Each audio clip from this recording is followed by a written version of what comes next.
22-year-old Isabelle Wilson never imagined that the most painful words she'd ever hear wouldn't come from schoolyard bullies or cruel strangers on the internet. They would come from the two people who were supposed to love her unconditionally. Sitting in a sterile medical office in downtown Seattle, thinking she couldn't hear them whispering to each other while she filled out paperwork. Finally, something might actually fix her face, her mother, Patricia Wilson, murmured to her husband Robert, both of them seated behind Isabelle in the waiting room of Dr. Martinez's plastic surgery clinic.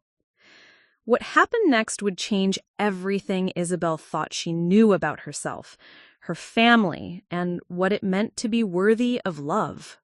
Before we jump back in, tell us where you're tuning in from, and if this story touches you, make sure you're subscribed, because tomorrow I've saved something extra special for you.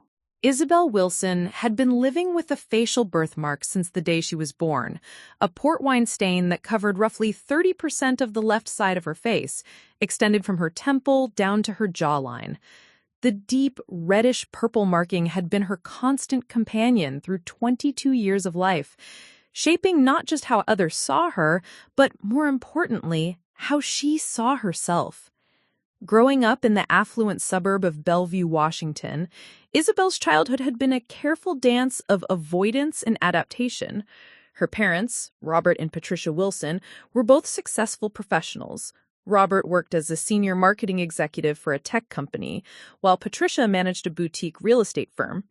They lived in a pristine colonial-style house with manicured gardens, drove luxury cars, and maintained the picture-perfect image that their social circle demanded.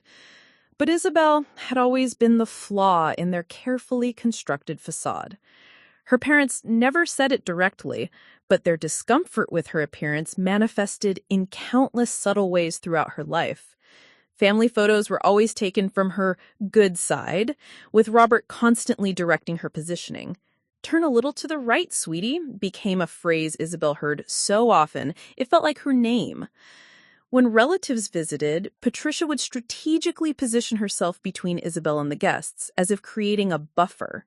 Social gatherings were orchestrated with military precision.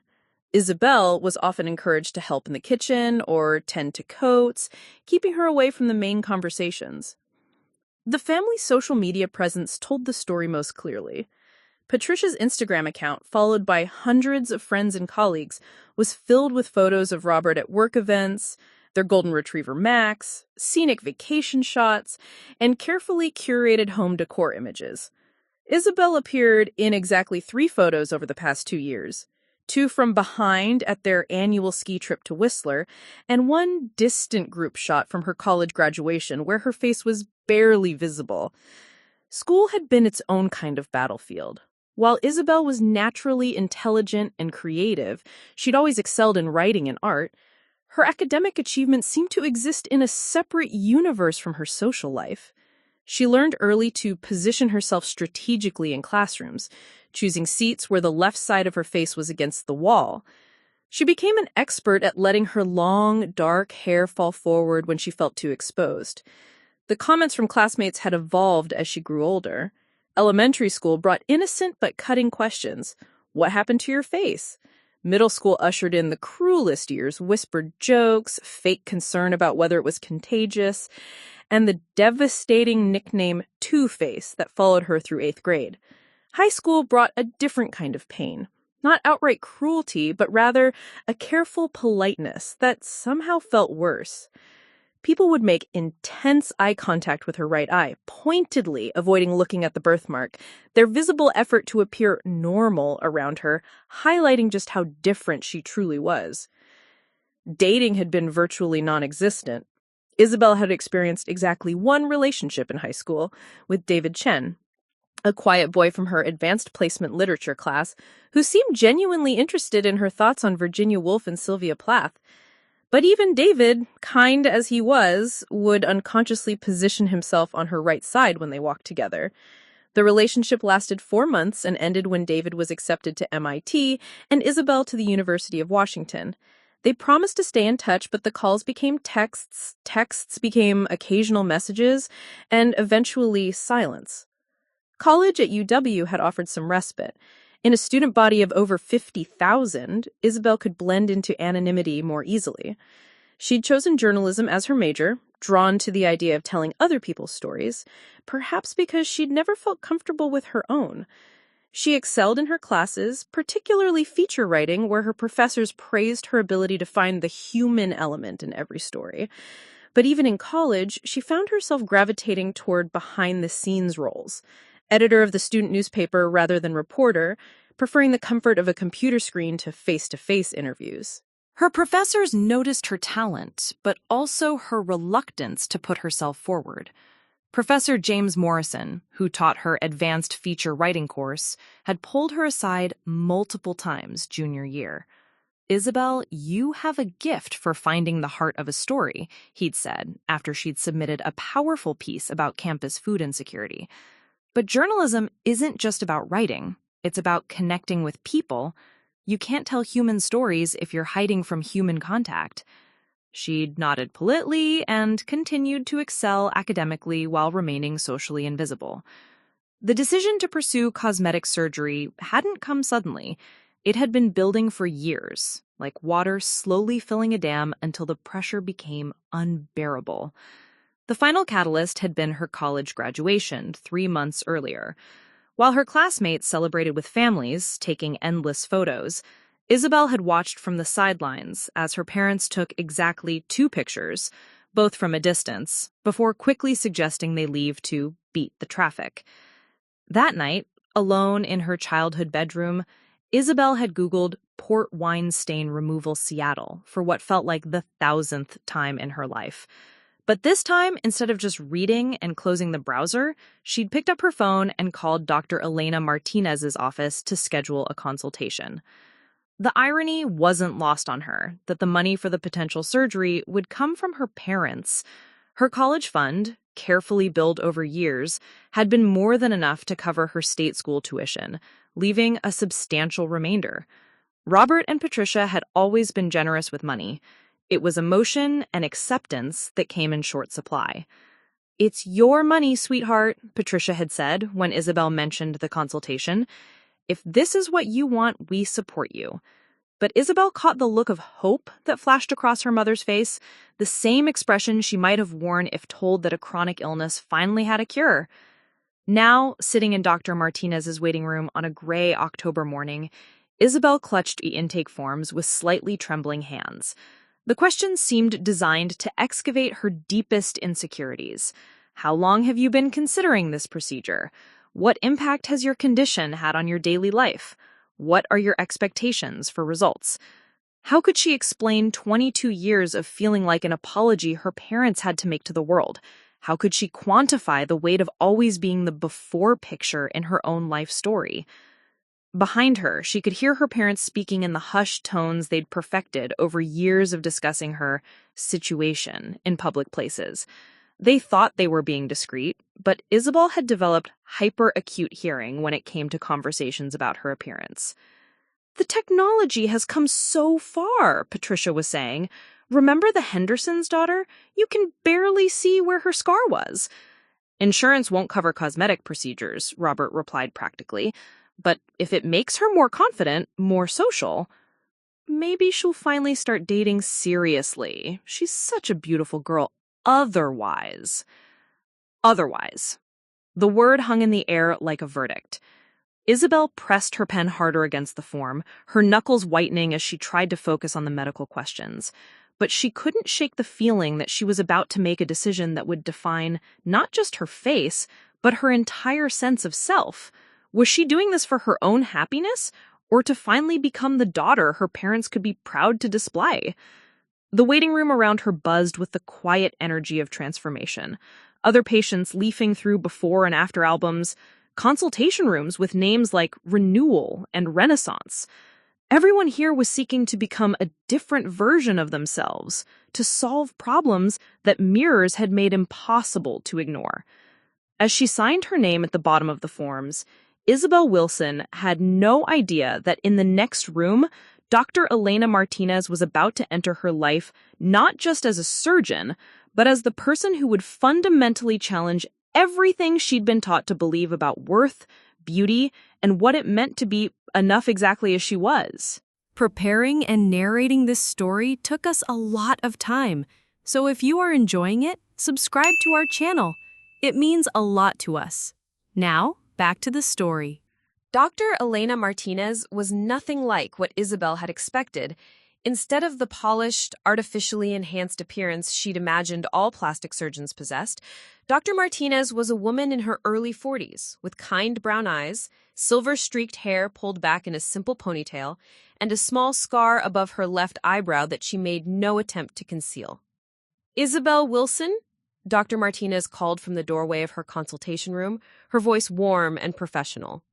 As Isabelle stood to follow her, she heard her mother's whispered comment drift across the waiting room like a knife through silk. Finally, something might actually fix her face. Isabelle's step faltered for just a moment, the words hitting her with familiar precision. But what she didn't expect was to see Dr. Martinez pause as well, her expression shifting almost imperceptibly as she glanced back toward Robert and Patricia Wilson. The consultation room was surprisingly warm and inviting. Instead of the clinical white walls and harsh lighting Isabelle had braced herself for, she found herself in a space that felt more like a comfortable living room. Soft earth tones dominated the decor, natural light filtered through gauze curtains, and a small collection of succulents lined the windowsill. Dr. Martinez gestured toward a plush chair across from her desk. "Please, make yourself comfortable," Dr. Martinez said, settling into her own chair with an ease that immediately put Isabelle at ease. "I always like to start these consultations by getting to know the person behind the inquiry. Tell me about yourself, Isabelle. What do you do? What brings you joy?" The question caught Isabelle completely off guard. She'd prepared for medical questions, procedural discussions, cost breakdowns. She hadn't expected to be asked about joy. I just graduated from the University of Washington. I study journalism. I like to write stories about people who overcome things." "What kind of stories specifically?" Dr. Martinez leaned forward with genuine interest, her hands folded loosely in her lap. For the first time in the consultation, Isabelle felt her shoulders relax slightly. "Last year, I wrote a piece about a veteran who started a nonprofit teaching woodworking to other veterans with PTSD, and another about a woman who turned her struggle with homelessness into an advocacy organization. I guess I'm drawn to stories about people finding strength they didn't know they had." Dr. Martinez smiled, and Isabelle noticed it reached her eyes completely. "Those sound like powerful stories. It takes real empathy to tell stories like that well. Now, I have to ask, and please note there's no judgment in this question, but what brought you to consider cosmetic surgery?" Isabelle had rehearsed this answer countless times, but sitting in this unexpectedly comfortable room, facing this woman who seemed genuinely interested in her as a person, the prepared words felt hollow. "I have this birthmark. It's called a port wine stain, and it covers about 30% of my face. I've had it since birth, and it's affected everything. How people see me, how I see myself, opportunities I haven't taken because I was too self-conscious." "I see," Dr. Martinez said simply. "And how do you feel it's affected those things?" The question opened something in Isabelle that she hadn't expected. Words began pouring out. Stories about avoided social situations, about career opportunities she passed up because they required too much face-to-face interaction, about the exhaustion of constantly managing how others perceived her. "I'm 22 years old, and I feel like I've been watching life happen from the sidelines," Isabelle concluded, surprised by her own honesty. "I thought if I could fix this, I could finally start living." Dr. Martinez nodded thoughtfully, making notes on a tablet. "Those are very understandable feelings, Isabelle. Can you tell me more about your support system? How do the people closest to you feel about your decision?" Isabelle glanced toward the door, thinking of her parents in the waiting room. "My parents have always been supportive of me getting treatment for it. They've made a lot of sacrifices over the years, taking me to different specialists, researching options. They just want me to be happy." As she said the words, Isabelle realized how automatic they sounded, like a script she'd been practicing her entire life. Dr. Martinez was quiet for a moment, then leaned back in her chair. Isabelle, I'm going to share something with you that I don't typically discuss in first consultations. When I was in medical school, I specialized in reconstructive surgery because I wanted to help people who had been through trauma, car accidents, burns, birth defects. I believed that surgery could give people their lives back. She paused, touching the small scar above her eyebrow unconsciously. But over the years, I've learned something important. Surgery can change how we look, but it cannot change how we feel about ourselves unless we address the deeper questions first. I've seen patients get exactly the results they wanted and still feel incomplete because the surgery couldn't heal the voices in their heads telling them they weren't enough. Isabelle felt something shift inside her chest, like a door being gently opened. I'm not saying surgery is never the right choice, Dr. Martinez continued. For many of my patients, it absolutely has been life-changing in the most positive ways. But I've learned to ask different questions first. Instead of just, what do you want to change? I ask, who told you it needed to be changed? The room fell silent, except for the soft hum of the air conditioning. Isabelle found herself thinking about a conversation she'd had with her roommate Sarah during senior year. Sarah had seen Isabelle agonizing over whether to attend a journalism networking event. Belle, Sarah had said, using the nickname only she was allowed to use, you realize that your birthmark is literally the first thing I forget about when I look at you, right? I see your terrible taste in romantic comedies, your weird obsession with putting hot sauce on everything, and the way you cry during insurance commercials.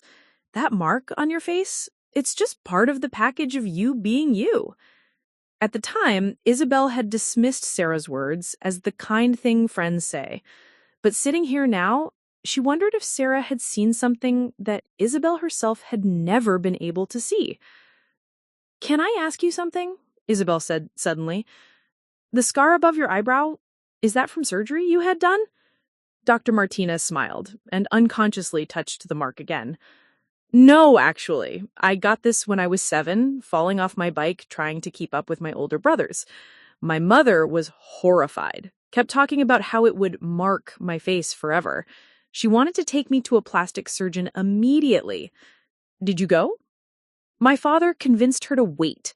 He said, let's see how Elena feels about it when she's old enough to decide for herself.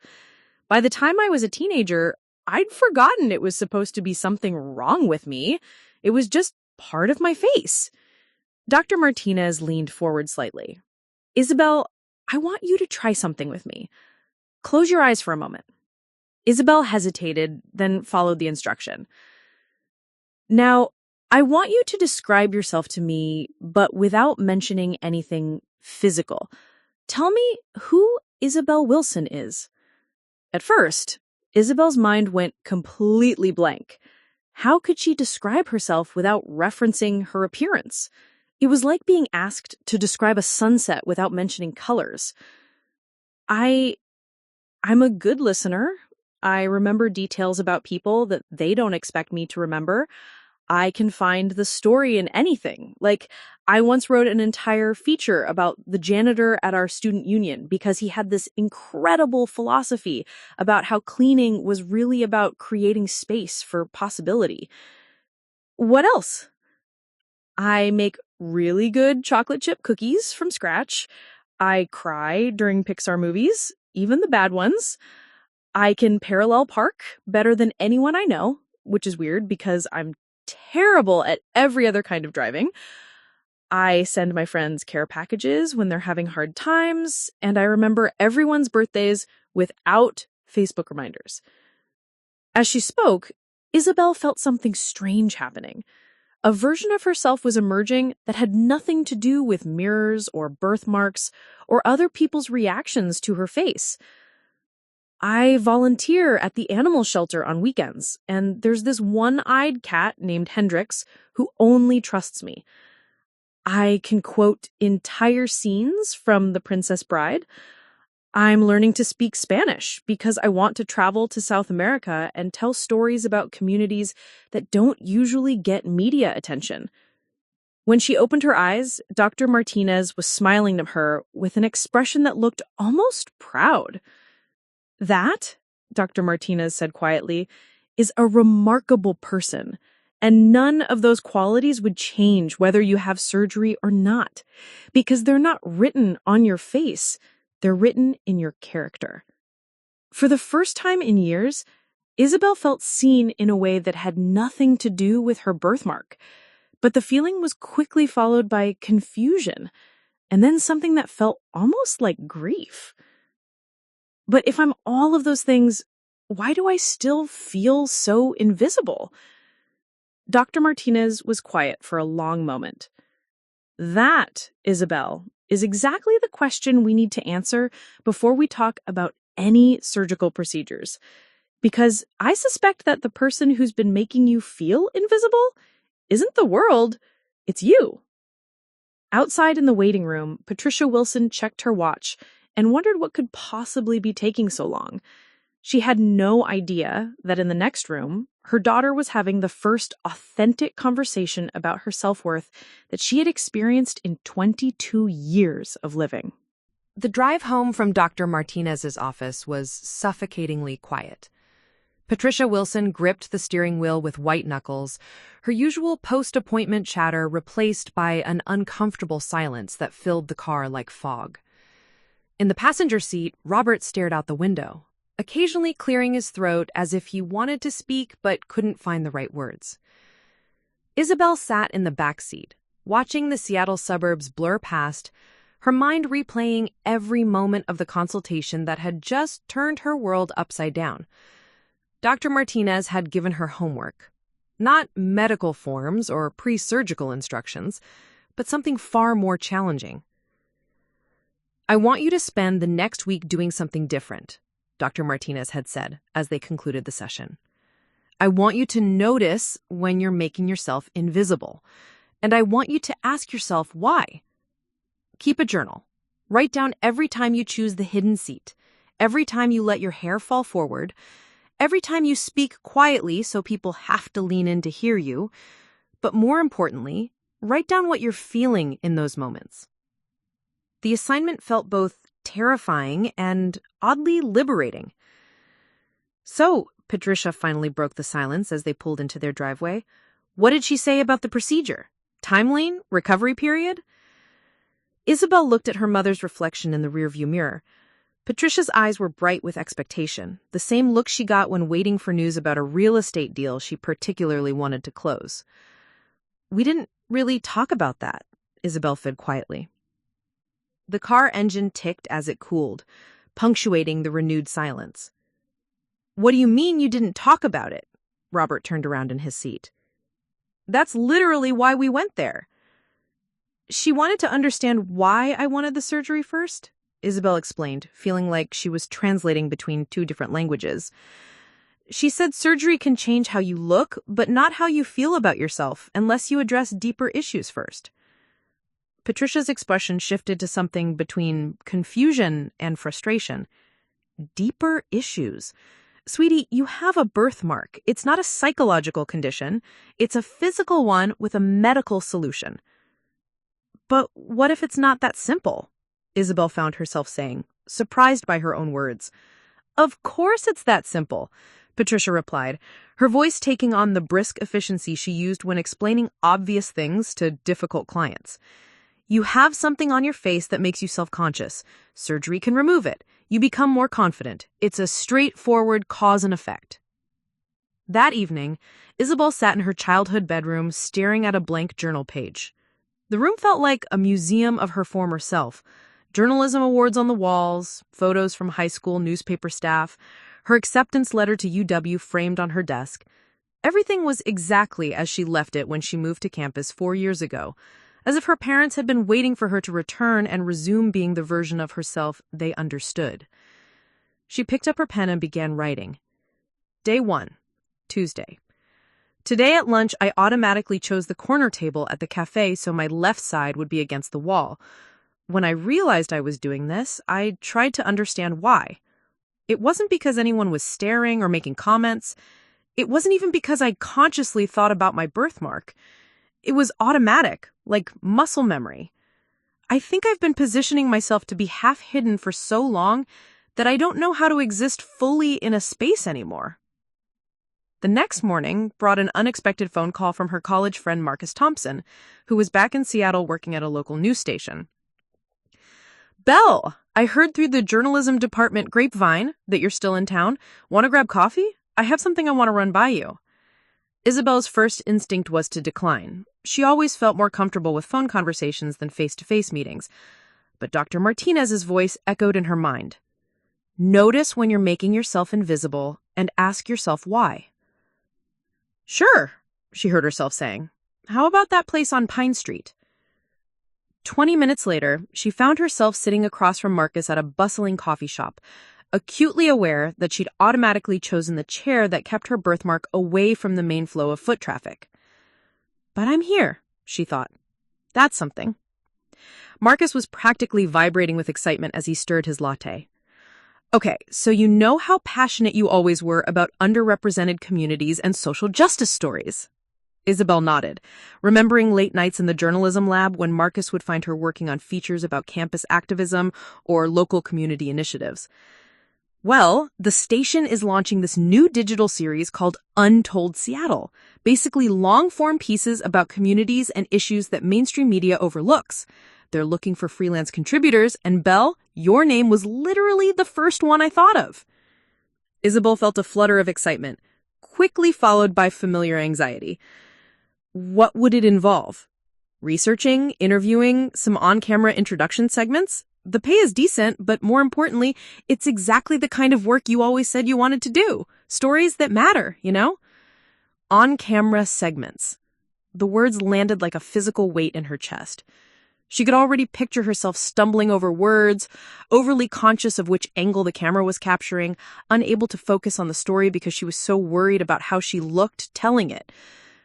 "I don't know, Marcus. On-camera work really isn't my thing." "Come on, Belle. You're one of the most natural storytellers I know.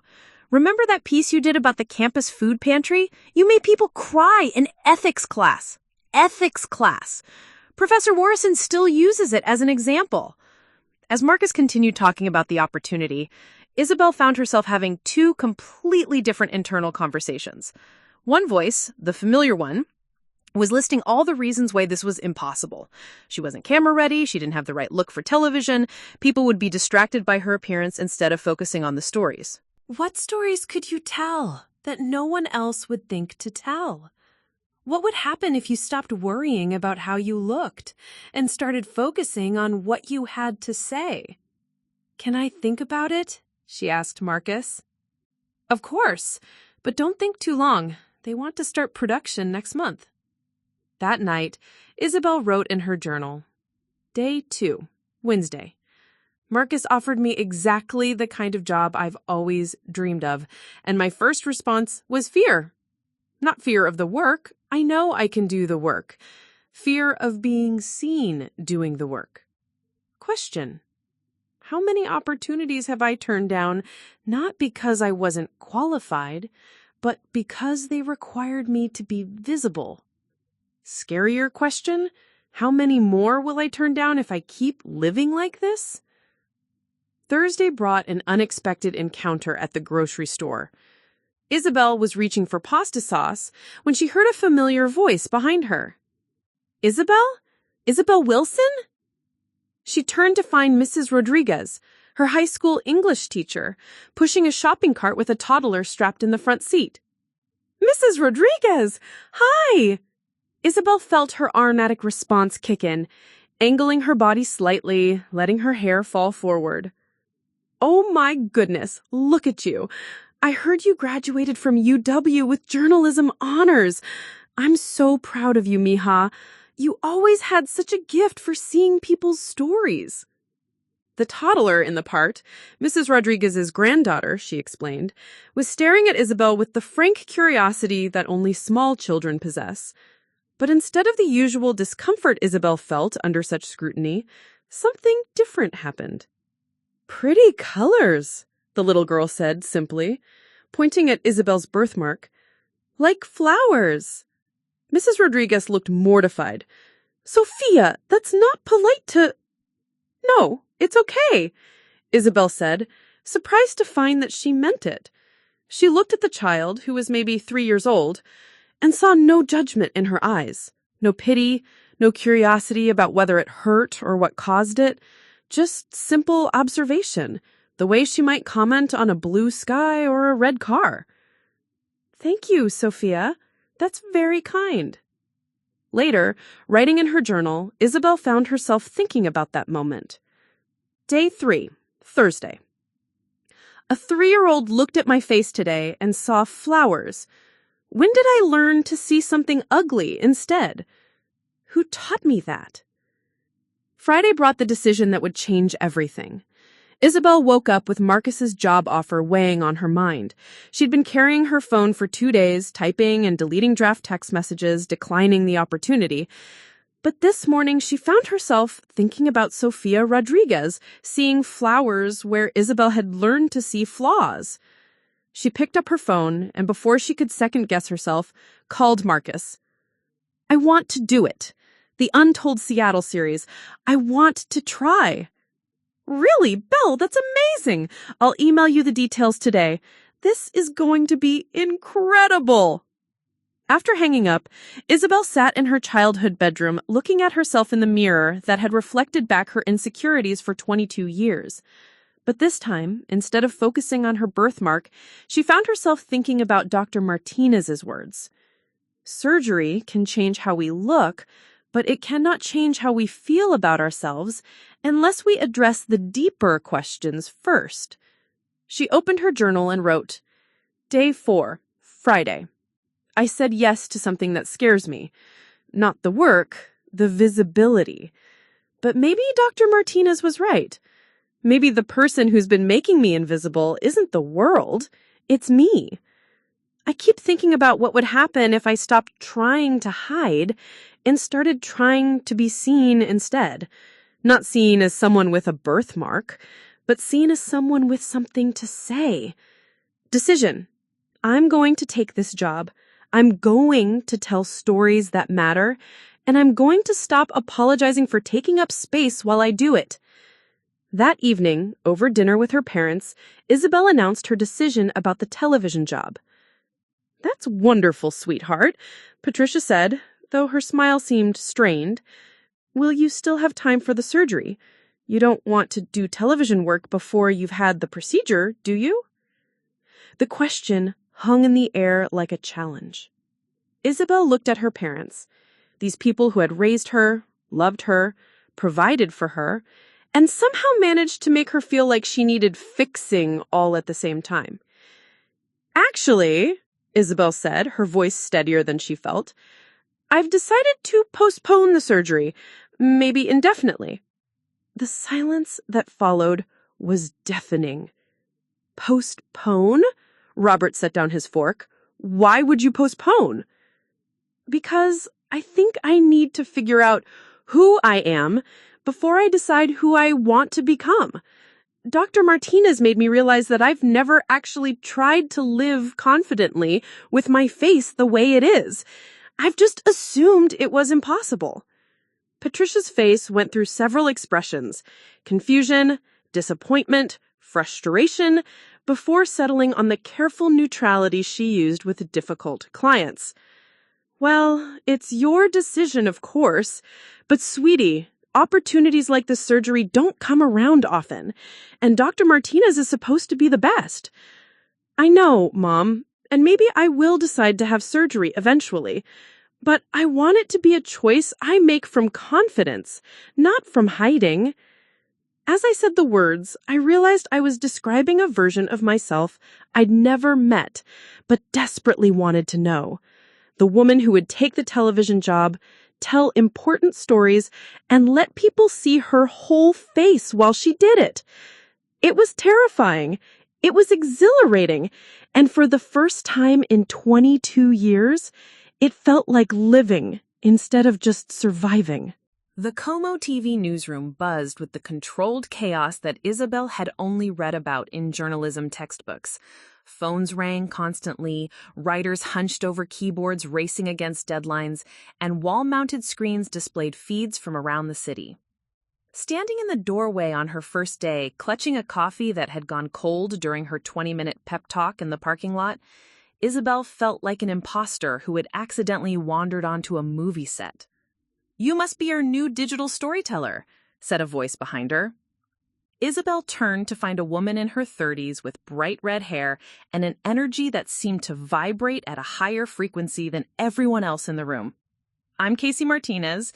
Yes, relation to Dr. Martinez, she's my sister, and I'm the producer for Untold Seattle. Ready to jump in?"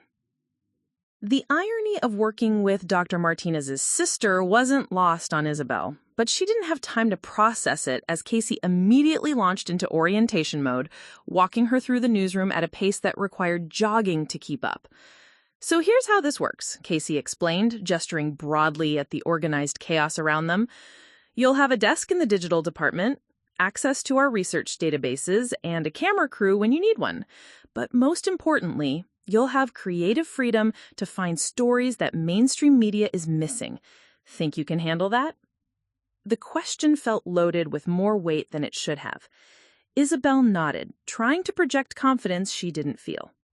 Her first assignment came that afternoon: investigate the closure of 3 community centers in South Seattle and explore how it was affecting local families. It was exactly the kind of story Isabelle had always wanted to tell, one that required her to step into communities, build trust with sources, and amplify voices that were being overlooked. The problem was that doing the story well meant doing the thing she'd spent 22 years avoiding, making herself visible to strangers who had no reason to be kind about what they saw. Her first interview was scheduled for Thursday morning with Maria Santos, a single mother whose kids had relied on the Beacon Hill Community Center for after-school care. Isabelle arrived at the coffee shop near Maria's workplace 30 minutes early, not to prepare questions, she'd been over those a dozen times, but to practice breathing techniques she'd found on YouTube for managing anxiety. When Maria walked in, scanning the cafe for someone she'd only spoken to on the phone, Isabelle felt the familiar urge to wave with her right hand while turning her left side away. Instead, she stood up fully, made eye contact, and extended her hand for a normal handshake. "Maria, I'm Isabelle Wilson from Como. Thank you so much for agreeing to speak with me." Maria's eyes took in Isabelle's face for perhaps a half-second longer than usual. Not in a cruel way, just the normal human response to noticing something unexpected. Then she smiled warmly and sat down. "Thank you for wanting to tell this story. Nobody seems to care about what happens to working families when these places close." For the next hour, Isabelle found herself completely absorbed in Maria's story. The community center had been more than just childcare. It was where Maria's 8-year-old son learned to play basketball, where her 10-year-old daughter got help with homework from college volunteers, where Maria herself had met other parents and built a support network that kept her afloat during the hardest times. When they closed it, they said there were other options, Maria explained, her voice tight with frustration. "But the other places cost 3 times as much, or they're so far away I'd have to quit my job to pick up my kids on time. It's like they don't understand that some of us don't have backup plans." Isabelle found herself leaning forward, completely focused on capturing every detail of Maria's experience. It wasn't until she noticed Maria's slight smile that she realized what had happened. "You know," Maria said gently, "when you called to set up this interview, I was nervous about talking to a reporter, but you listen like you really care about what I'm saying." "I do care," Isabelle said, surprised by how natural the conversation felt. "It shows. My kids would like you. They're good at seeing when adults are genuine." Driving back to the station, Isabelle realized that for the first time in a professional setting, she had forgotten to be self-conscious about her appearance. The story had been bigger than her insecurities. That evening, she wrote in her journal, Week 1, Day 5. Something strange happened during my first interview today.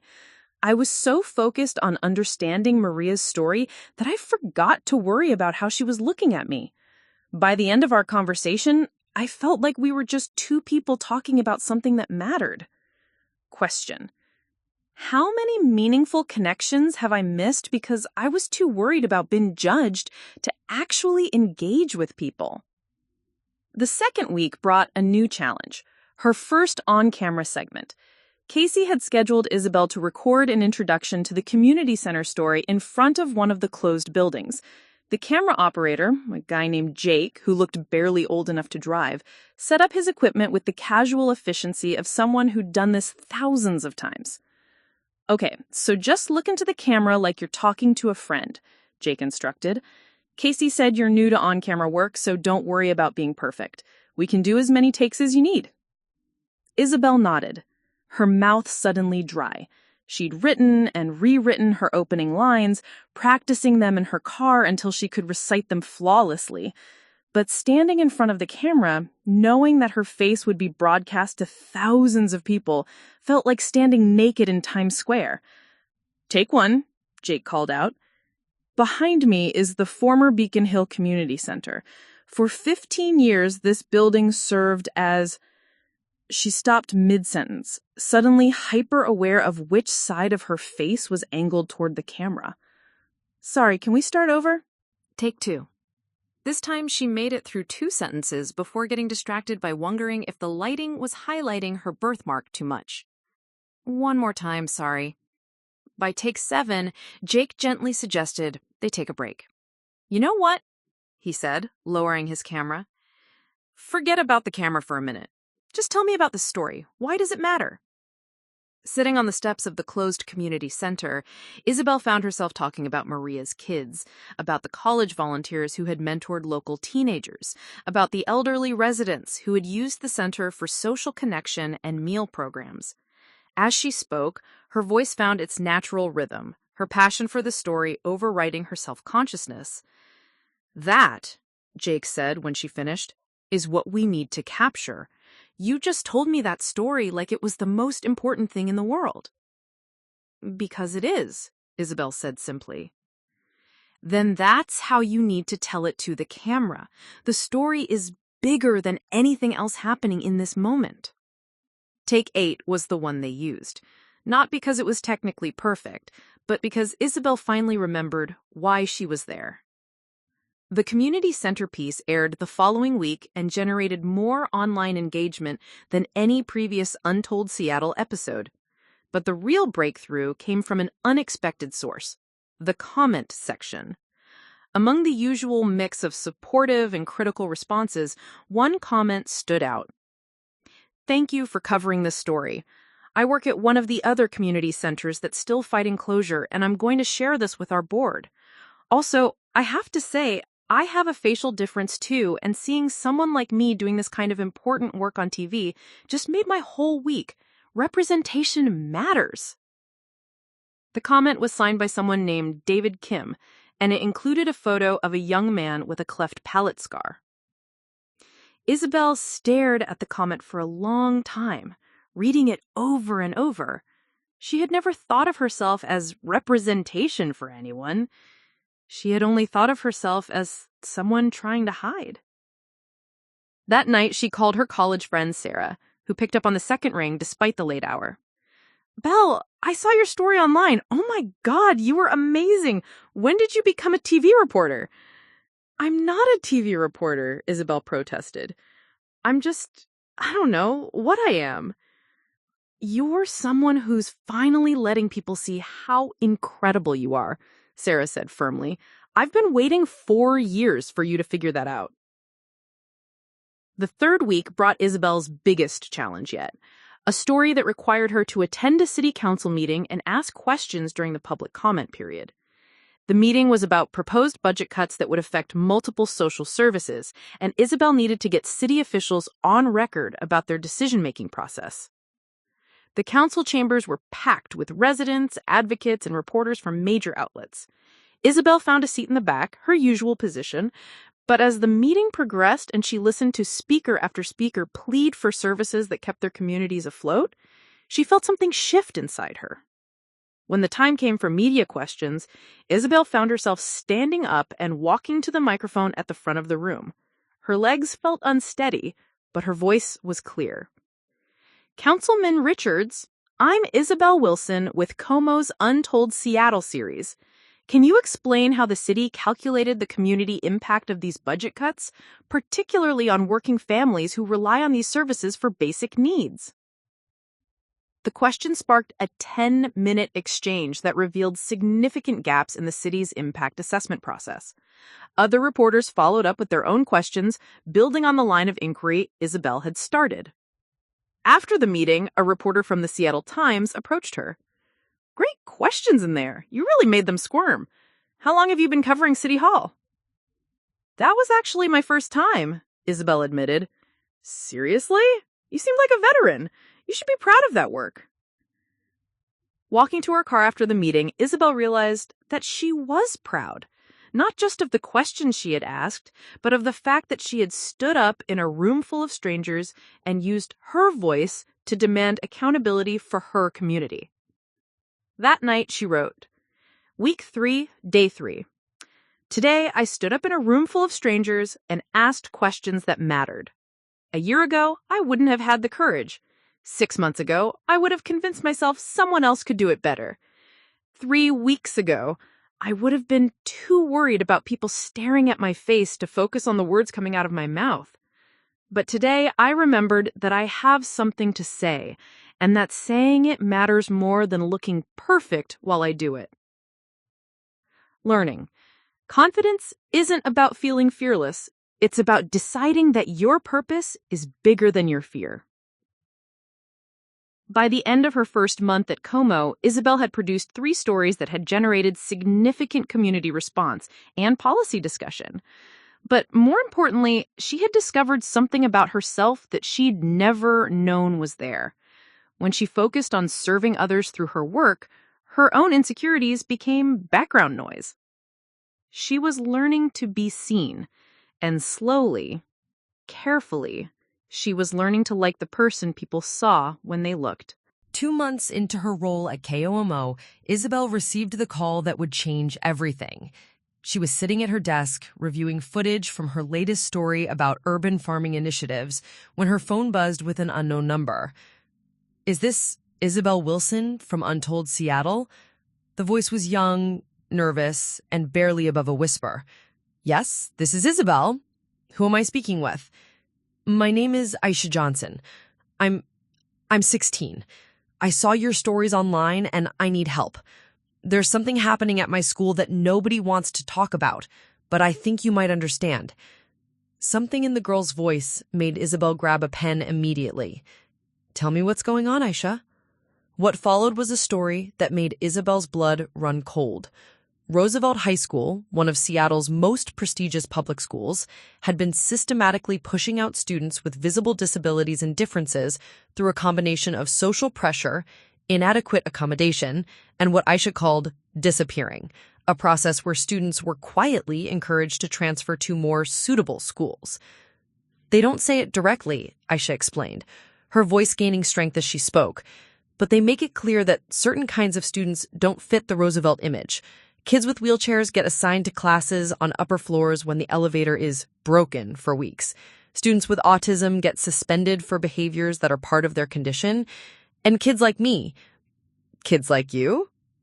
Aisha was quiet for a moment. I have a craniocystosis scar from surgery when I was little. It runs from my forehead to the back of my head.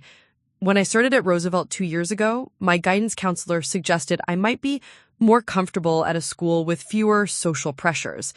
When I refused to transfer, things got worse. Isabelle felt her chest tighten. She recognized the language, the subtle messages, the way difference was treated as a problem to be managed rather than a reality to be included. Aisha, that's discrimination. Have your parents contacted the school district? My mom is a single parent working 2 jobs. She doesn't have time to fight the school district. And honestly, part of her thinks maybe they're right. Maybe I would be better somewhere else. The conversation lasted 45 minutes. By the end, Isabelle had filled 6 pages with notes and made a decision that terrified her. She was going to investigate Roosevelt High School's practices towards students with disabilities and differences. The story would require her to do everything she'd spent her life avoiding. She would need to interview students who looked different, parents who were fighting for their children's right to exist in mainstream spaces, and school officials who would likely be hostile to her questions. Most challenging of all, she would need to make herself vulnerable by sharing her own experiences with discrimination based on appearance. Casey Martinez was supportive but cautious when Isabelle pitched the story during their weekly planning meeting. "This is important work," Casey said, leaning back in her chair, "but you need to understand what you're walking into. School districts have legal teams.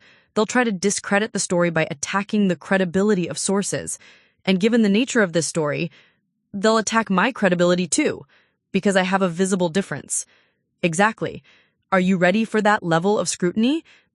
Isabelle thought about Aisha's voice on the phone, about the courage it had taken for a 16-year-old to reach out to a stranger because she believed someone might finally listen. "I'm ready," she said. The investigation took 3 weeks. Isabelle interviewed 12 current and former Roosevelt students with various disabilities and differences. She spoke with parents who had fought the system and parents who had given up. She reviewed emails obtained through public records requests that revealed troubling patterns in how the school handled accommodations and discipline. The most difficult interview was with Jennifer Walsh, whose daughter Emma had been encouraged to leave Roosevelt after other students started an online petition demanding that disfigured kids be moved to separate classes so they wouldn't be distracting during standardized tests. Emma had been born with Treacher-Collins syndrome, which affected the development of her facial bones. "The worst part wasn't the petition," Jennifer told me, tears streaming down her face. "It was that the school administration's response was to ask us if Emma might be more comfortable completing her education through online courses." "What did you do?" "We transferred her to another school. Emma was falling apart, and I couldn't fight the whole system anymore. But I've regretted it every day since. We taught her that running away was the solution." That night, Isabelle couldn't sleep. She kept thinking about Emma Walsh, about Aisha Johnson, about the dozens of students who had been quietly erased from a school that was supposed to serve all children. She thought about her own years of making herself invisible, of choosing hiding over fighting. The next morning, she made a decision that would require more courage than anything she'd done in her life. She would appear on camera to deliver the story herself, and she would explicitly connect her own experiences to the broader pattern of discrimination she'd uncovered. "Are you sure about this?" asked Jake as he set up the camera outside Roosevelt High School. "Once this airs, there's no taking it back." "I'm sure," Isabelle said, though her hands were shaking as she checked her notes one last time. The piece opened with Isabelle speaking directly to the camera, her birthmark clearly visible in the afternoon light. "I'm standing outside Roosevelt High School, where students are supposed to learn that they can achieve anything through education and hard work. But for students who look different from their peers, the lessons being taught here are very different. They're learning that their appearance makes them problems to be solved, rather than people to be valued." She continued, weaving together the interviews she'd conducted with data she'd obtained through public records requests. The evidence was damning. Roosevelt had transferred out 73% more students with visible disabilities than the district average over the past 3 years, always with language about finding better fits and reducing social stress. But the most powerful moment came when Isabelle made the story personal. Full disclosure, I graduated from a similar high school across town, where I learned to make myself invisible because adults around me treated my facial birthmark as something that needed to be managed rather than accepted. I spent years believing that hiding was kindness, to myself and to others who might be uncomfortable looking at me. But what I've learned from reporting this story is that when we teach children that being different means being less worthy of full participation in society, we don't just harm those individual children, we impoverish our entire community. The story aired on a Thursday evening and exploded across social media within hours. The hashtag Roosevelt Accountability began trending locally. Parents shared their own stories of discrimination. Disability rights advocates praised the reporting. And Roosevelt High School's principal, Dr. Margaret Foster, agreed to an on-camera interview for a follow-up piece. But the response wasn't entirely positive. The comment section filled with criticism of Isabelle's appearance, with some viewers arguing that she was too biased to report objectively on discrimination based on looks. Anonymous social media accounts began posting her photo with cruel captions. Someone created a meme comparing her to fictional monsters. The cruelest blow came from an unexpected source: her own parents. Patricia Wilson called Friday morning, her voice tight with barely controlled emotion. "Isabelle, we need to talk. People are sending us links to your story, and honestly, we're concerned." Concerned about what? "You made this so personal, sweetie. You put yourself out there in a way that's, well, it's brought a lot of negative attention to our family. Mrs. Henderson from Dad's office called to say how sorry she was that people were being so cruel online. She meant well, but it's embarrassing." Isabelle felt something crack inside her chest. Embarrassing? You know what I mean. We've always tried to handle your situation with dignity and privacy. This feels like it's exploiting it for attention. The word exploiting hit Isabelle like a physical blow. After everything she'd learned about herself over the past few months, after all the courage she'd built up, her parents' response reduced her back to being a problem they had to manage. "Mom, I exposed systematic discrimination against children who are being denied their right to education because adults think they're too different to belong." "But you made it about yourself, Isabelle. You could have told those children stories without putting your own face all over the news." That evening, alone in her apartment, Isabelle sat staring at her laptop screen. The story had been viewed over 200,000 times online. It had sparked a district-wide review of policies affecting students with disabilities. 3 other school districts had reached out asking for copies of her research to evaluate their own practices. But her parents thought she was exploiting her appearance for attention. She opened her journal and wrote, "Week 8, Day 5. Today I learned the difference between support and love. My parents have always supported my desire to fix myself, but they've never loved the version of me that doesn't need fixing. The story I reported will help children who look different stay in schools where they belong. But doing that work cost me something I didn't expect to lose: the belief that my family would be proud of me for being brave." Question: how do you keep fighting for what's right when the people who raised you think being visible is shameful? Harder question: how do you forgive people you love for never seeing you clearly?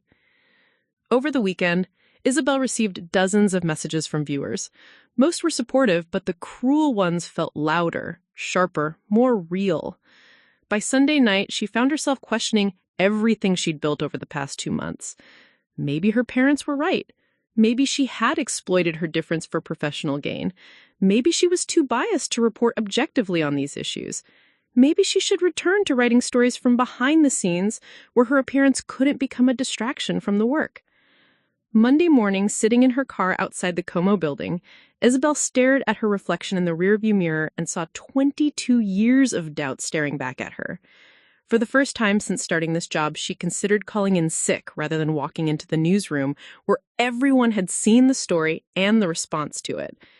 The major test wasn't just about whether she could report a difficult story.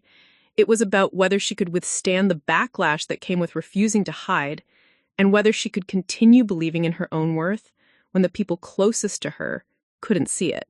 Isabelle sat in her car outside the Como building for 23 minutes on Monday morning, watching her colleagues walk through the glass doors while she wrestled with the urge to drive home and never come back. The weekend had been a blur of cruel social media comments, disappointed phone calls from relatives, and a growing certainty that she had made a terrible mistake by making herself so visible. Her phone buzzed with a text from Casey. "Team meeting in 10. Where are you?" Just as Isabelle was formulating an excuse about traffic, another text appeared, this one from an unknown number. "Hi, Miss Wilson. This is Aisha Johnson. I wanted you to know that because of your story, my school district is reviewing all their policies about students with disabilities. Also, my mom watched your piece and said she's proud of me for speaking up. Thank you for being brave so I could be brave too." Isabelle stared at the message for a long moment. In all her spiraling over the weekend, She had forgotten about the actual purpose of the story, the students like Aisha, who needed someone to fight for their right to exist in public spaces without apology. She took a deep breath, turned off her car, and walked into the building. The newsroom felt different as she made her way to her desk.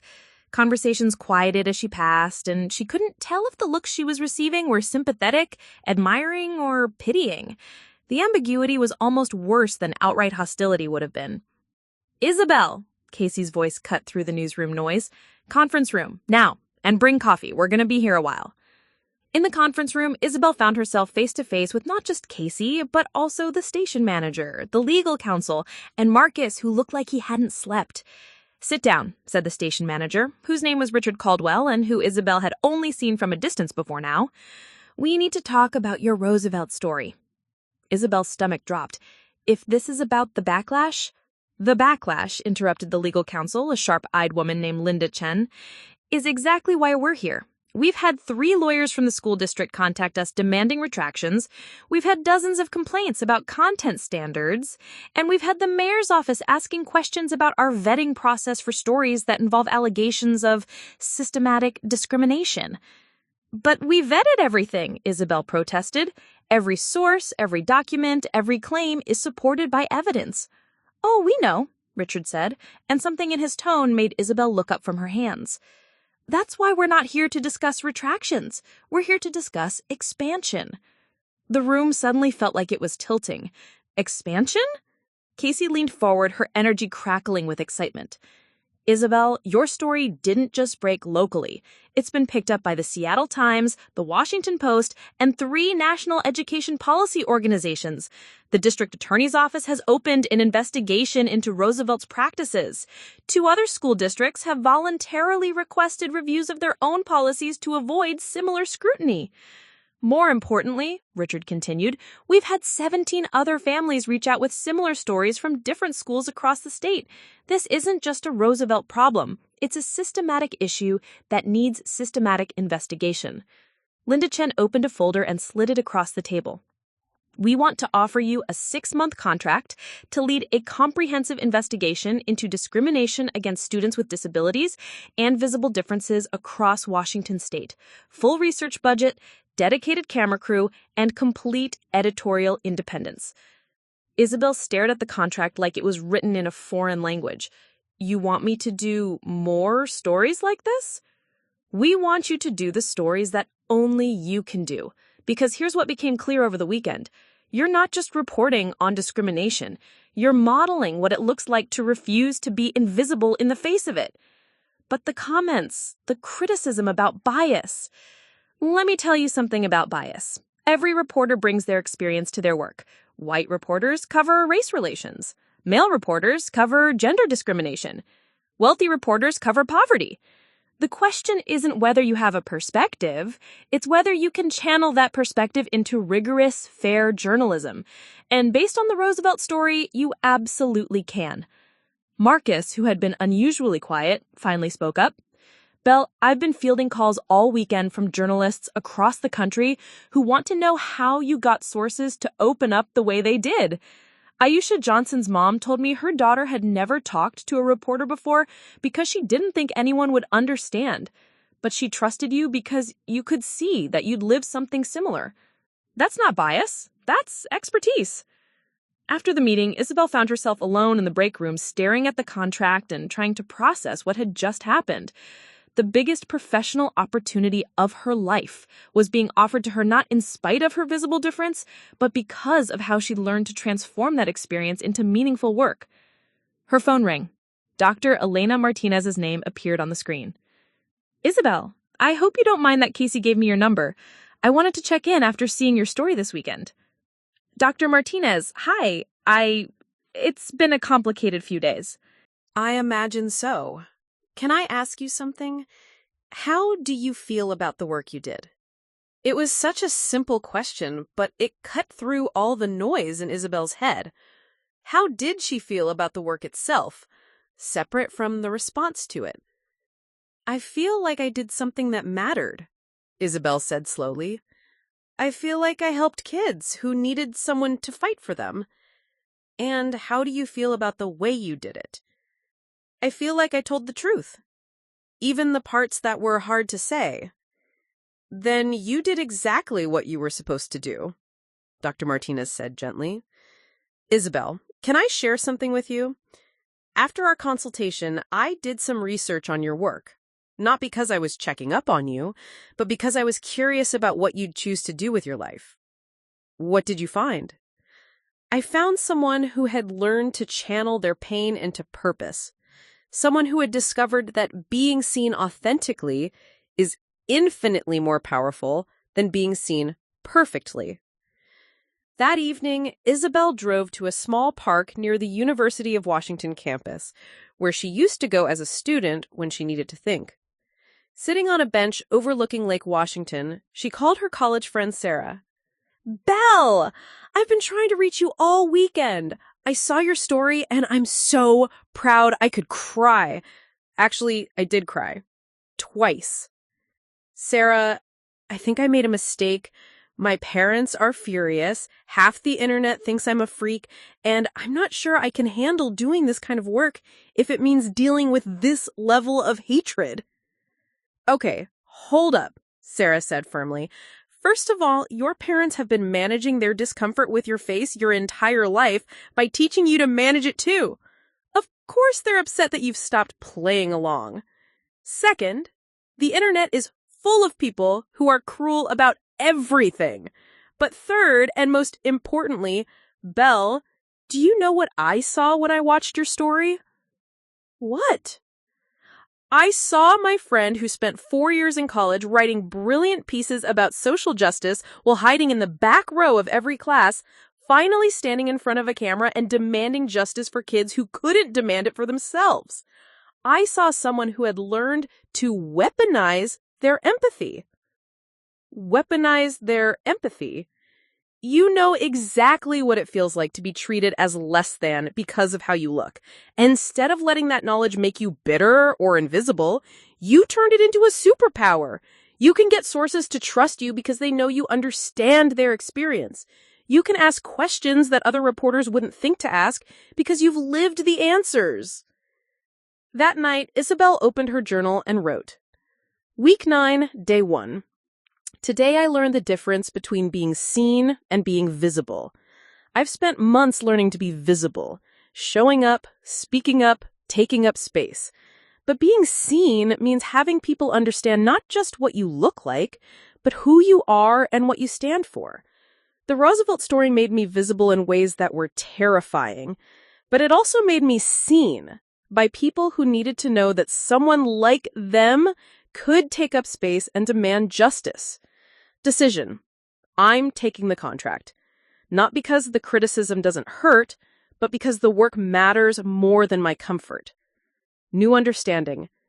Courage isn't about not being afraid. It's about deciding that what you're fighting for is bigger than what you're fighting against." The next morning, Isabelle walked into Richard Caldwell's office and signed the contract for the statewide investigation. As she wrote her name on the signature line, she thought about Aisha Johnson, about Emma Walsh, about all the students who had been quietly erased from spaces where they belonged. She thought about her 16-year-old self, sitting in the back row of her high school journalism class, dreaming of telling stories that mattered, but never imagining she could be brave enough to put her own face on those stories.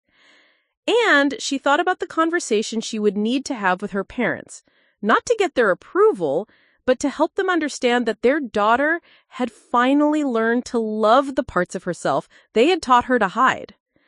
The breakthrough wasn't about overcoming her fear of being seen. It was about discovering that being authentically seen, birthmark and all, was the foundation for doing work that could change the world for other people who had been taught they were too different to matter. For the first time in her life, Isabelle Wilson felt powerful instead of apologetic. And that power, she was learning, was exactly what the world needed from her. 6 months into her statewide investigation, Isabelle Wilson had become someone she never imagined she could be. a journalist whose face was as recognizable as her byline, whose work had sparked policy changes in 14 school districts across Washington, and whose phone buzzed constantly with calls from sources who trusted her to tell their stories with dignity and accuracy. But the transformation that mattered most had nothing to do with professional recognition. It was the moment she walked into her parents' house for Sunday dinner and refused to sit with her left side against the wall. "Sweetie, you might be more comfortable over here," Patricia said automatically, gesturing toward Isabelle's usual chair, positioned strategically to hide her birthmark from view. "I'm comfortable where I am, Mom," Isabelle replied calmly, taking the seat directly across from her parents, where the late afternoon light streaming through the dining room window illuminated her face completely. It was a small act of defiance that represented months of internal work. Since signing the contract for the expanded investigation, Isabelle had reported on 12 different school districts, interviewed over 60 families, and uncovered systematic patterns of discrimination that went far beyond what she had initially discovered at Roosevelt High School. But more importantly, she had learned to navigate the world as someone who refused to apologize for taking up space. The breakthrough had come 3 months earlier during an interview with Dr. Amanda Foster, the state's leading expert on disability rights in education. Dr. Foster, who used a wheelchair and had facial scarring from a childhood accident, had challenged Isabelle in ways she hadn't expected. "You know," Dr. Foster had said during a break in their formal interview, "I've been watching your work, and I'm curious about something. You're clearly brilliant at this job. But I notice you still position yourself very carefully during on-camera work, always angled to minimize the visibility of your birthmark." Isabelle had felt heat rise in her cheeks. Even after months of growth, apparently her old habits were still visible to trained eyes. "I'm working on it," she'd said defensively. "Oh, I'm not criticizing you," Dr. Foster had replied with a gentle smile. "I'm recognizing the journey. I did the same thing for years after my accident, positioning my chair so people couldn't see my scars, wearing my hair in ways that created shadows. It wasn't until I realized that my discomfort with my appearance was actually reinforcing other people's discomfort that I understood the real work I needed to do." "What do you mean?" "When we hide parts of ourselves, we're essentially agreeing that those parts are shameful. We're collaborating with discrimination instead of challenging it. The most radical thing we can do is exist fully in spaces where we belong, not as inspiration, not as tragedy, but simply as people with the same right to be present as anyone else." That conversation had stayed with Isabelle for weeks. She began noticing her own behavior with new clarity. How she still tilted her head slightly during video calls, how she chose seats at restaurants, how she positioned herself in group photos. Each small accommodation felt harmless individually, but together they formed a pattern of self-erasure that contradicted everything she was fighting for in her reporting. The real test came when Isabelle was invited to keynote the annual Washington State Education Advocacy Conference. 300 educators, administrators, and policymakers would be in attendance, and her speech would be live-streamed to thousands more. It was the kind of platform that could amplify her work exponentially, but it also meant standing alone on a stage under bright lights with nowhere to hide. 2 weeks before the conference, Isabelle found herself back in Dr. Martinez's office, not for a surgical consultation, but for a different kind of conversation. "I never thanked you properly," Isabelle said, settling into the same chair where 8 months earlier she had asked about procedures to change her face. "For asking the right questions. You did the work. I just pointed you toward it. How are you feeling about the keynote?" "Terrified, excited, like I'm about to do the most important thing I've ever done, and also like I might throw up on stage." Dr. Martinez laughed. "That sounds about right for meaningful work. Can I ask what you plan to speak about?" Isabelle had been wrestling with that question for weeks. She could talk about her investigation findings, about policy recommendations, about the systematic nature of the discrimination she'd uncovered. But none of those topics felt like they captured the heart of what she'd learned. I think I want to talk about the difference between inclusion and belonging. How inclusion is about allowing different people into existing spaces, but belonging is about changing those spaces so that different people can thrive there authentically.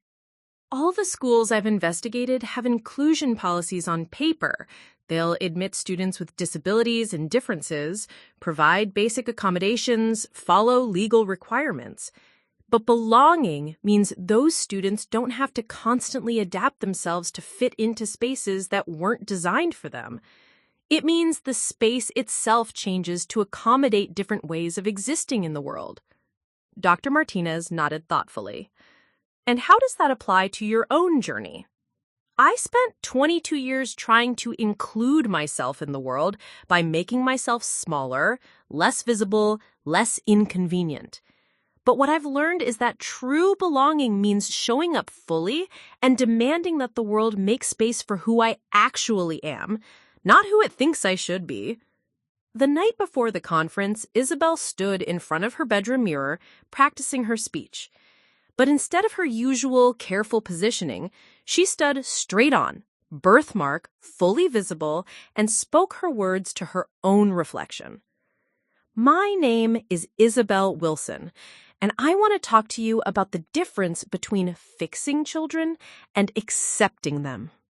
The keynote speech was scheduled for 10 a.m. on a Saturday morning in the Washington State Convention Center. Isabelle arrived early, wanting time to familiarize herself with the stage setup before the venue filled with people.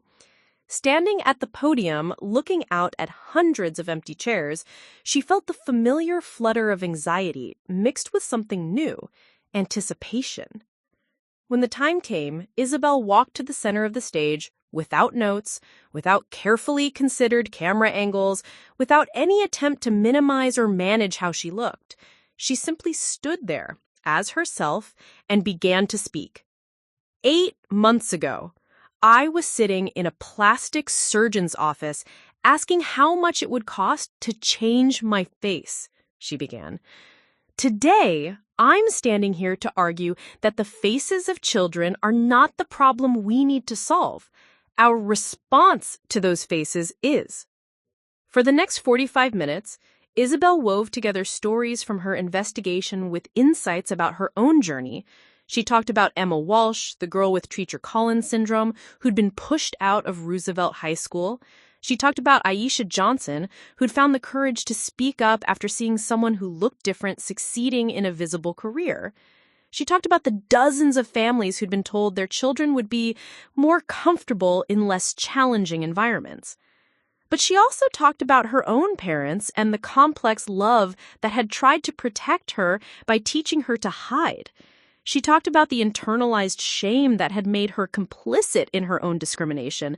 And she talked about the revolutionary act of deciding that belonging meant refusing to make yourself smaller to fit into spaces that should expand to include you. The question isn't whether children who look different can succeed in mainstream environments. The question is whether we will create environments where they can succeed without having to stop looking different. The standing ovation lasted 3 minutes, but what moved Isabelle most was what happened after her speech, when dozens of educators approached her with stories of their own students, their own children, their own struggles with difference and belonging. A middle school principal from Spokane told her about a student with autism who'd been thriving in her school since they'd changed their discipline policies based on Isabelle's reporting. A parent from Tacoma shared that her daughter with a cleft palate had started participating in class discussions after watching Isabelle's Roosevelt story and realizing that smart people with facial differences could be leaders, not just followers. Most powerfully, a teenage girl with vitiligo approached Isabelle at the end of the day and said simply, "Thank you for showing me that I don't have to fix myself to matter." Driving home from the conference, Isabelle realized that somewhere in the process of fighting for other people's right to belong, she had discovered her own. The work had transformed her not by changing how she looked, but by changing how she understood the relationship between appearance and worth. That evening, she called her parents. "We watched the live stream," Patricia said immediately. "Sweetheart, you were magnificent up there." "Thank you, Mom." "I owe you an apology," Patricia continued, her voice thick with emotion. "We thought we were protecting you by teaching you to hide, but what we actually did was teach you to be ashamed of something that was never shameful. I'm sorry it took us so long to see that." For the first time in months, Isabelle felt the walls between herself and her family beginning to crumble. Not because she had changed to meet their expectations, but because they had finally seen who she had always been capable of becoming. The integration was complete. Isabelle Wilson had learned to be simultaneously vulnerable and powerful, different and worthy, visible and valued. She had mastered the art of transforming personal pain into collective purpose, and in doing so, had discovered that the face she had wanted to change was exactly the face the world needed to see. 1 year after walking out of Dr. Martinez's office with questions instead of a surgery date, Isabelle Wilson stood in the newsroom of the newly launched Pacific Northwest Bureau for Inclusive Journalism, a nonprofit organization she had founded to ensure that stories about marginalized communities were told by people who understood those experiences from the inside. The office space buzzed with a different energy than the traditional newsroom she'd left behind. Here, the reporters included Marcus Thompson, who had joined as senior correspondent, David Kim, the young man whose comment on her first story had inspired him to pursue journalism, and Aisha Johnson, now 18 and working as a research assistant while studying communications at the University of Washington. "Isabelle, we just got confirmation," said Marcus, hanging up his phone with barely contained excitement. "The Department of Education is adopting our policy recommendations as federal guidelines. Every school district that receives federal funding will be required to implement anti-discrimination protocols based on your investigation." The news should have felt like the culmination of everything she'd worked toward. Instead, Isabelle found herself thinking about a phone call she'd received that morning from a mother in Oregon whose 8-year-old son had been born with a facial cleft. "I saw your story about Roosevelt High School," the woman had said, "and I wanted to thank you, not because my son is in high school yet, but because seeing you on television taught him that people who look different can be the ones asking the important questions instead of just answering them." That conversation had crystallized something Isabelle had been understanding gradually. The most profound impact of her work wasn't into policy changes or the awards or the professional recognition. It was in the 8-year-old boy who now believed he could grow up to be the one holding the microphone. The transformation in her own life was equally profound, but more subtle. Isabelle had learned to navigate the world not as someone who had overcome her difference, but as someone who had integrated it into her identity so completely that it no longer felt like something separate from who she was. Her birthmark wasn't invisible. It was present, acknowledged, and irrelevant to her worth. The physical changes were minor, but meaningful. She wore her hair pulled back now, not to hide anything, but because she preferred the way it looked. She chose seats based on acoustics and lighting for interviews, not on which side of her face would be visible. She bought clothes that she loved rather than clothes that drew attention away from her face. But the internal changes were revolutionary. The voice in her head that had once provided constant commentary about how others were perceiving her appearance had gone almost entirely quiet. In its place was a different kind of awareness, an attunement to the stories around her, to the people who needed someone to listen, to the injustices that required exposure.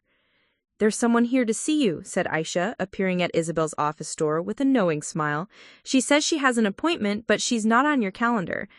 Isabelle looked up to find Dr. Elena Martinez standing in her doorway, holding a small bouquet of flowers and wearing the same warm smile that had changed Isabelle's life. "I hope you don't mind the surprise visit," Dr. Martinez said, settling into the chair across from Isabelle's desk. "I was in the neighborhood for a conference, and I wanted to see how you were doing." "How am I doing?" Isabelle laughed, gesturing around the bustling newsroom. "I think I'm doing exactly what I was supposed to be doing all along. Tell me about it." For the next hour, Isabelle found herself sharing the story of the past year.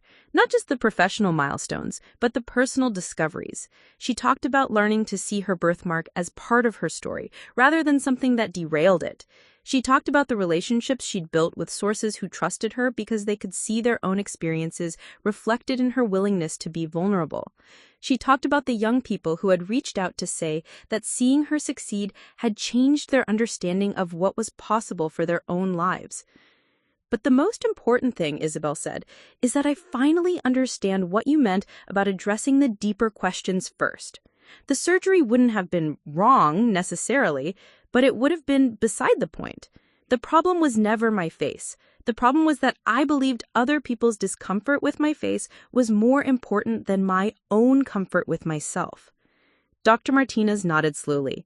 And how do you feel about that journey now? Grateful, Isabelle said without hesitation. Every hard moment, every cruel comment, every time I wanted to hide, it all led me to understand something that I couldn't have learned any other way. I had to live with difference to understand what inclusion really means. I had to experience discrimination to know how to fight it effectively. I had to feel invisible to appreciate the power of being seen. That evening, Isabelle attended the annual Seattle Journalism Awards, where she was being honored for her series on educational discrimination. But as she sat at the head table, she found herself more interested in watching the audience than in anticipating her own award. 3 tables away, she spotted Jennifer Walsh, the mother whose daughter Emma had been pushed out of Roosevelt High School. Emma was now thriving at a new school that had implemented inclusive policies based on Isabelle's reporting. At another table sat Dr. Amanda Foster, who had become not just a source, but a mentor and friend. Near the back of the room, she saw several families whose children's stories had been part of her investigation, people who had trusted her to handle their most painful experiences with care and dignity. When Isabelle's name was called for the award, she walked to the podium carrying with her the weight of all the stories she'd been privileged to tell. "This award has my name on it," she began, "but it belongs to every family who trusted me with their truth, every student who refused to be invisible, and every educator who chose to create space for difference instead of trying to eliminate it." She paused, looking out at the audience of journalists, activists, and community leaders. "A year ago, I thought my job was to tell other people's stories, while hiding my own. What I've learned is that the most powerful stories come from the intersection of personal experience and universal truth. When we stop trying to separate our identities from our work, we discover that our differences aren't obstacles to overcome, they're qualifications that no one else possesses." After the ceremony, Isabelle found herself in conversation with a young journalism student who had approached her during the reception. "I'm starting my senior year at UW, and I've been following your work since the Roosevelt story. I have cerebral palsy, and I've always assumed I'd end up doing behind-the-scenes work because I didn't think I could be the face of stories. But watching you made me realize that maybe being different is exactly what makes someone qualified to tell certain stories." "What stories do you want to tell?" Isabelle asked. "I want to investigate accessibility in public transportation. I want to cover disability rights advocacy. I want to show people what independent living looks like for people like me." "Then you should absolutely do that," Isabelle said, "and when you're ready, I'd love to help you get started." Driving home from the awards ceremony, Isabelle thought about the ripple effects of the choice she'd made in Dr. Martinez's office. By refusing to hide her difference, she had given permission to others to be visible. By using her personal experience as the foundation for her professional work, she had created a template for authentic storytelling that centered the voices of marginalized communities. But perhaps most importantly, she had proven that the things that make us different aren't flaws to be corrected, they're sources of strength that the world desperately needs. Her phone buzzed with a text from her mother. "Dad and I watched the live stream of your speech tonight. We are so proud of the woman you've become, and so sorry it took us so long to see that you were already perfect, exactly as you were. Love, Mom."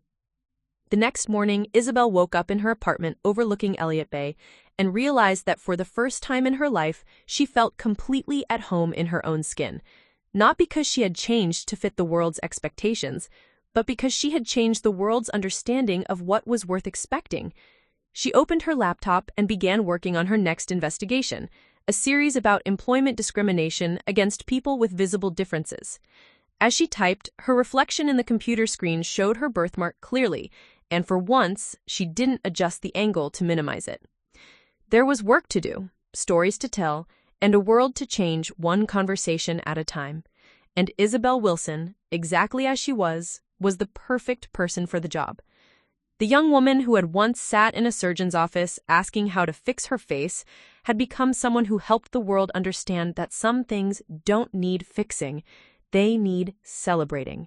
And in that transformation, she had discovered not just her purpose, but her power. The legacy wasn't just in the policies that had changed or the students who were now safe in schools that included them. The legacy was in every person who looked different and refused to apologize for it. Every young journalist who understood their identity was their qualification. Every parent who taught their child that being different was a gift rather than a burden. Isabelle Wilson had learned that the most radical act is not changing yourself to fit the world, but changing the world to make space for everyone who has been told they don't fit. And in doing so, she had become exactly who she was always meant to be. Up next, you've got 2 more standout stories right on your screen. If this one hits the mark, you won't want to pass these up. Just click and check them out. And don't forget to like, subscribe, and turn on the notification bell so you don't miss any upload from us.